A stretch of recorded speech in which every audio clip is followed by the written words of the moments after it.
আসসালামু আলাইকুম, hello viewers, welcome back to Sourav's academy. Sourav's একাডেমির ব্র্যান্ড নিউ নতুন ভিডিওতে আপনাদের সবাইকে স্বাগত জানাচ্ছি। আমি Mohammad Sohrab Hossain Sourav, head of English department, imperial ideal school and college, and I am a post graduate from university of Dhaka.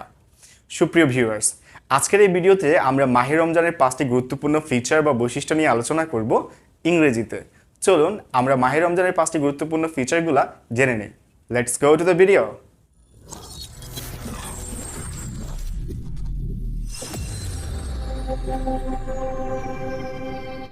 Dear viewers, মাহে রমজানের প্রথম বৈশিষ্ট্যটি হচ্ছে মাহে রমজান বছরের অন্যান্য মাসের চেয়ে অধিকতর উত্তম।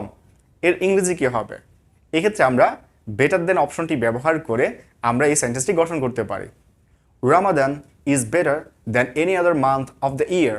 দ্বিতীয় যে ফিচার সেটি হচ্ছে আমরা সকাল থেকে সন্ধ্যা অবধি রোজা রাখি। এর ইংরেজি হবে we fast from dawn to dusk. We fast from dawn to dusk. এখানে প্রেজেন্ট সিম্পল স্ট্রাকচারটি ফলো করে আমরা বলেছি we fast from dawn to dusk. আমরা সকাল থেকে সন্ধ্যা অবধি রোজা রাখি। মাহে রমজানের তৃতীয় বৈশিষ্ট্যটি হচ্ছে মুসলমানরা পুরো দিনব্যাপী খাবার এবং পানাহার এই দুই থেকে নিজেকে বিরত রাখে।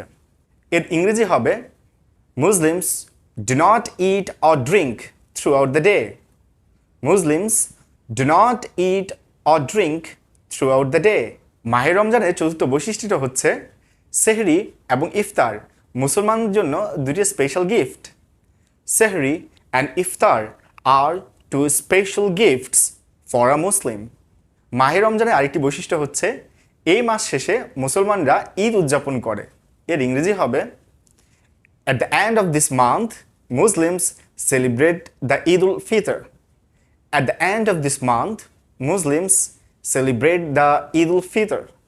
Dear viewers, আশা করি আজকের এই 5টি গুরুত্বপূর্ণ লাইনের মধ্য দিয়ে রমজানের পবিত্রতা রক্ষা এবং রমজানের বৈশিষ্ট্য সম্পর্কে আপনারা কিছুটা হলেও সম্যক ধারণা পাবেন। আজকের এই ভিডিওর মাধ্যমে আপনারা যদি উপকৃত হয়ে থাকেন তাহলে অবশ্যই মাহে রমজানের পবিত্র আমলগুলো করার মধ্য দিয়ে আল্লাহর নৈকট্য লাভের চেষ্টা করবেন এবং পাশাপাশি সৌরভ একাডেমিকে লাইক, কমেন্ট এবং সাবস্ক্রিপশনের মধ্য দিয়ে তার অগ্রযাত্রায় নিজেদেরকে সামিল করে নেবেন। আজকের মতো এই পর্যন্তই। All the very best. Allah হাফেজ অ্যান্ড আসসালামু আলাইকুম।